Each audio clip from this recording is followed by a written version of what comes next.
Hello everybody. Today we are going to learn about form of deposit. Last class में हम लोगों ने देखा कि मनी क्या होते हैं, इसके क्या क्या कैरेक्टरिस्टिक हैं और इसके क्या क्या फंक्शन हैं। तो आज हम लोग ये जानेंगे कि डिपॉजिट के कौन कौन से फॉर्म होते हैं।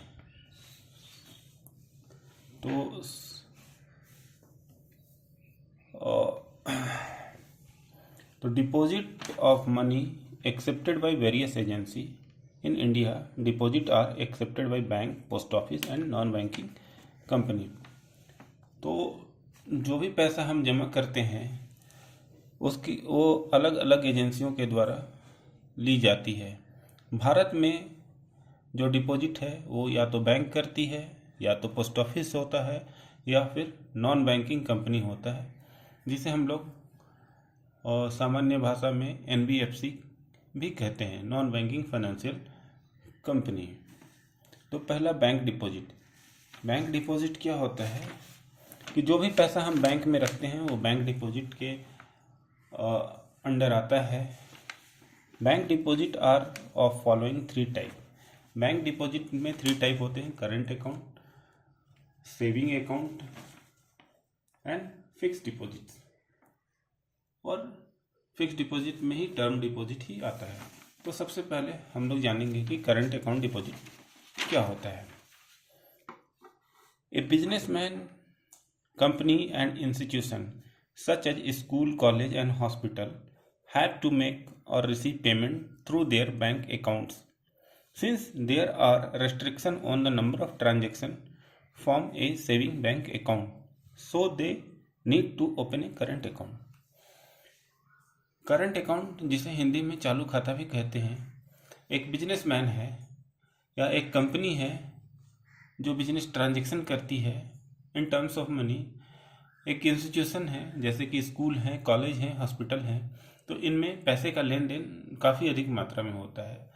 तो इस तरह जो भी बिजनेस ट्रांजैक्शन है इसको ट्रैक करने के लिए और इस पे जो टैक्स इम्पोज हो सके, इस वजह से सेविंग अकाउंट से इसे अलग कर दिया गया है और इसे करंट अकाउंट में डाला गया है। तो इन सभी इंस्टीट्यूशन और बिजनेसमैन और कंपनी को एक करंट अकाउंट ओपन करना होता है ताकि वो अपना बिजनेस स्मूथली रन कर सके। तो these account deposit are payable on demand. तो जो इस अकाउंट के जितने भी डिपॉजिट्स होंगे वो ऑन डिमांड पेएबल होंगे, drawn by cheque with any restriction.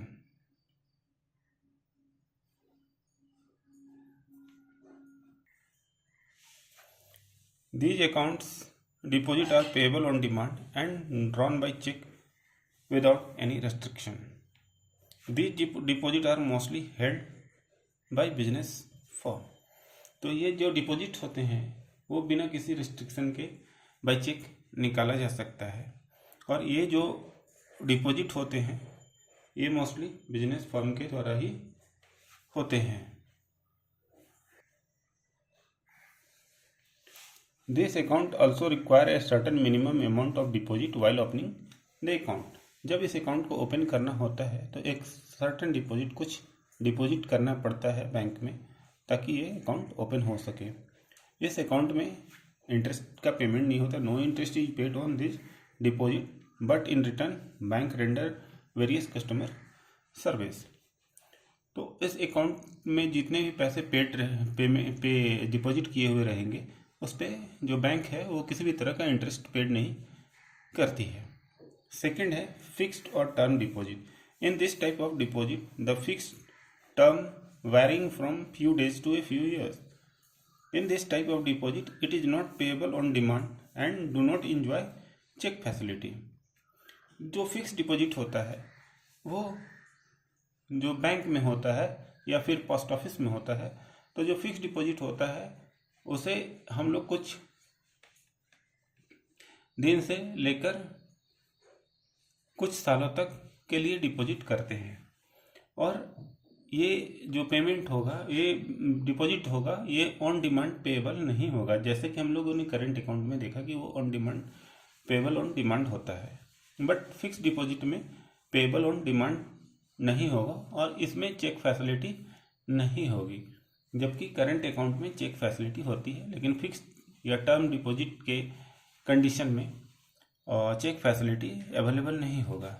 In this money is deposited on for the some fixed period which deposit was initially made. जब हम लोग फिक्स डिपॉजिट करते हैं तो उसी समय यह तय हो जाता है कि ये कितने सालों के लिए होगा या कितने दिनों के लिए होगा या कितने महीनों के लिए होगा। तो जो भी हम लोग पैसा फिक्स डिपॉजिट में जमा करते हैं उसे हम लोग जब वो जो टेन्योर है वो हमारा कुछ दिनों का है या कुछ महीनों का है या कुछ सालों का है, उसके पूरे होने पर ही हम उस डिपॉजिट को विथड्रॉ कर सकते हैं। Deposited money become payable only when at the time of its maturity with gain of some interest amount. तो जो भी इस तरह का जो टर्म डिपॉजिट होता है या फिक्स डिपॉजिट होता है तो उसमें जो पैसा हम लोग जमा करते हैं तो उसका जो टेन्योर है जो कि इनिशियली डिसाइडेड रहता है in terms of days, in terms of month, in terms of years, तो उसके पूरा होने पे ही हम उसको विड्रॉ कर सकते हैं। और इसके साथ साथ हमें जो उसके इंटरेस्ट है उस पर गेन मिलता है, मतलब कि हम लोग जो प्रिंसिपल अमाउंट डिपॉजिट किए वो प्रिंसिपल अमाउंट हो गया और उसके साथ जब उसको विड्रॉ करेंगे तो उसके साथ हमारा कुछ इंटरेस्ट आएगा। तो ये फिक्स डिपॉजिट में हो। But in practice the deposit money also withdraw prematurely means before the time, but in such cases the sum amount is deducted from the amount as bank charges. Fixed deposit are charges, लेकिन practical तौर पर practice में देखा जाए तो हमने जैसे suppose example से समझते हैं कि कोई व्यक्ति है वो 50,000 रुपये को फिक्स डिपॉजिट में डाल दिया है 5 सालों के लिए कि वो 5 साल का टर्म जो है वो पूरा होगा तो उसके बाद ही वो उस पैसे को विड्रॉ कर पाएगा, जिसमें उसे उसका 50,000 रुपये मिलेगा और उसके साथ जो डिसाइडेड इंटरेस्ट रेट है उस इंटरेस्ट के हिसाब से उसको इंटरेस्ट पेएबल होगा।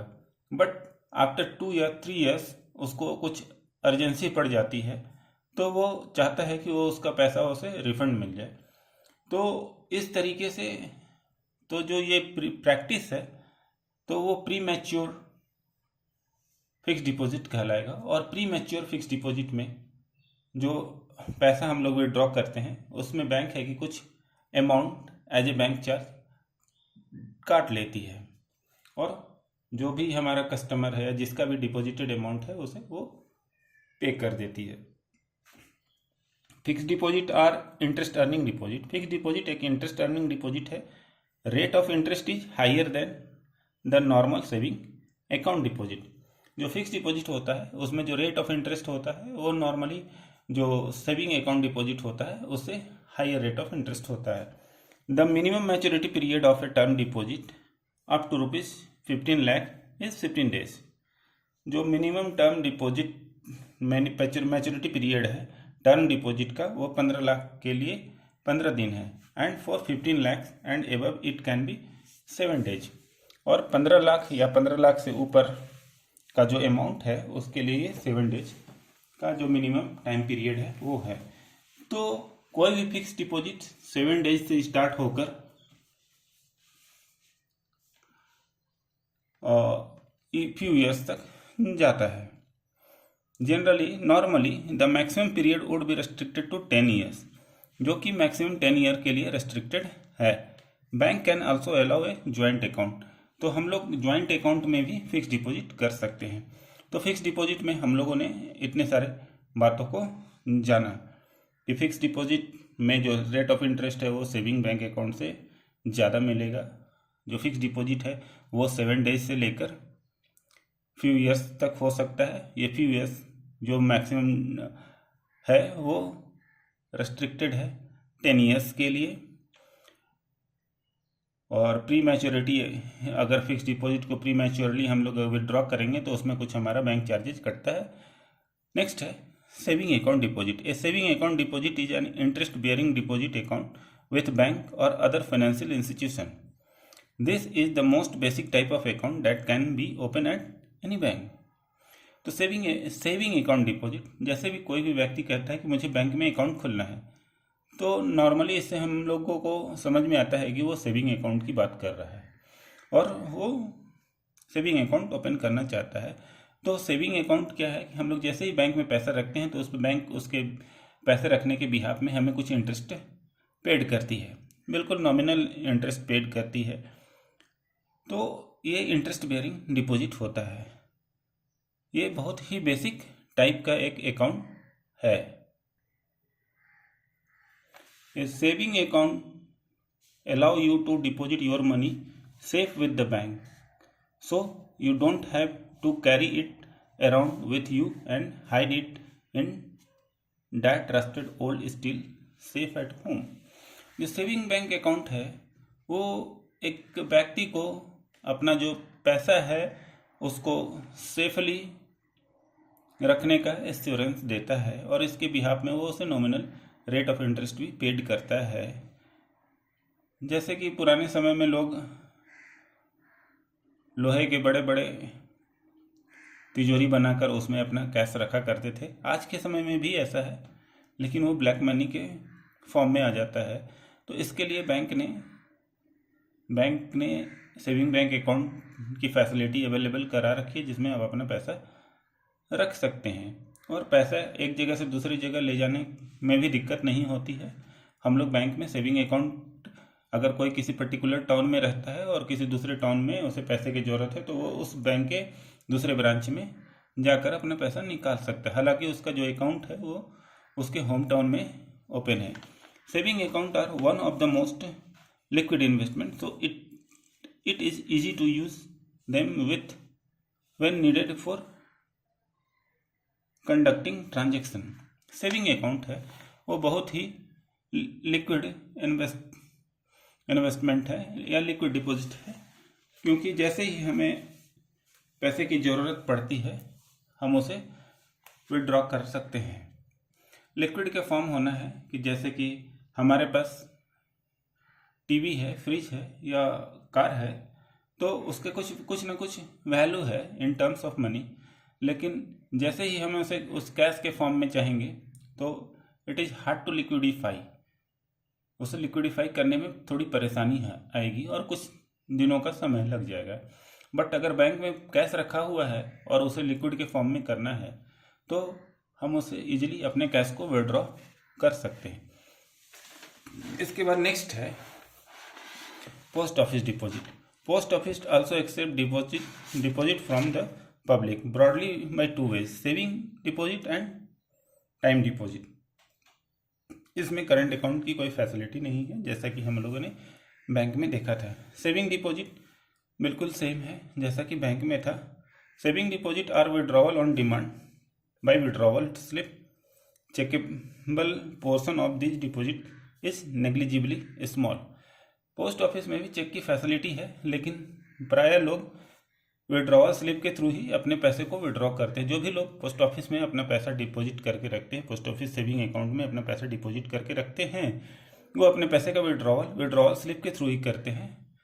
हालांकि पोस्ट ऑफिस में चेक की फैसिलिटी भी अवेलेबल है, लेकिन बहुत कम पोर्शन के कस्टमर हैं जो कि चेक से विड्रॉ करते हैं।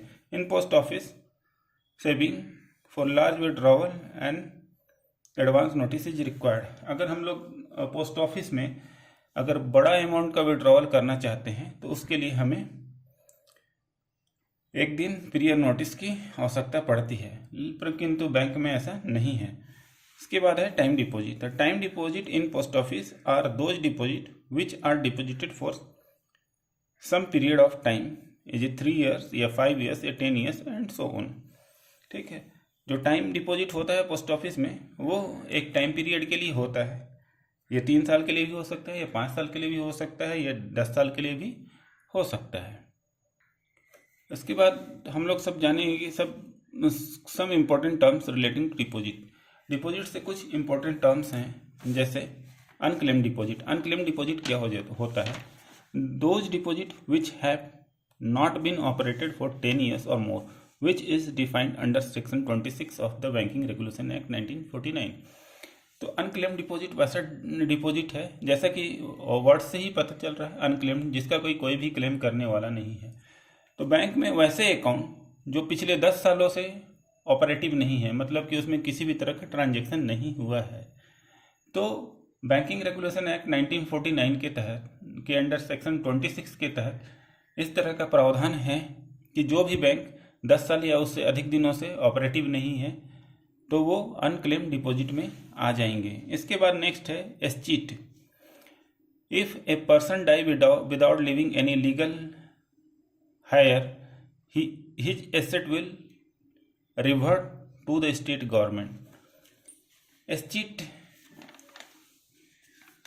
वैसे प्रॉपर्टी को कहते हैं अगर कोई पर्सन जिसके आगे पीछे या फिर उसके फैमिली में कोई भी नहीं है और वो बिना अपने किसी भी लीगल वसीयत को बनाए बिना ही उसकी डेथ हो जाती है और उस संपत्ति का कोई मालिक नहीं रहता है, तो वो स्टेट गवर्नमेंट को रिवर्ट हो जाता है। इसके बाद है नोटिस डिपॉजिट। नोटिस डिपॉजिट क्या होता है? It means term deposit for a specific period but withdrawal on giving at least one complete banking days notice। तो नोटिस डिपॉजिट एक टर्म डिपॉजिट में ही होता है कि अगर हम उसका विड्रॉवल कर रहे हैं तो एक दिन पहले, एक कंप्लीट वर्किंग डे के पहले हमको इसका नोटिस देना पड़ेगा कि हम इसको विड्रॉ करेंगे। इसके बाद है countervailing interest। It means only benefit or interest allowed on any account in the nature of current account maintained with a bank by its borrower। तो countervailing interest का मतलब है कि बेनिफिट और interest allowed on any account in nature of current account maintained with the bank by its borrower। तो आज हम लोगों ने जाना कि फॉर्म्स ऑफ डिपॉजिट कौन कौन है और जो बैंक में जो डिपॉजिट से रिलेटेड इम्पोर्टेंस वर्ड कौन कौन से हैं। तो नेक्स्ट क्लास में हम लोग फिर किसी नए टॉपिक के साथ मिलेंगे। अगर आप लोगों को मेरी ये जानकारी अच्छी लगी तो मेरे चैनल को लाइक और सब्सक्राइब ज़रूर करें। Thank you.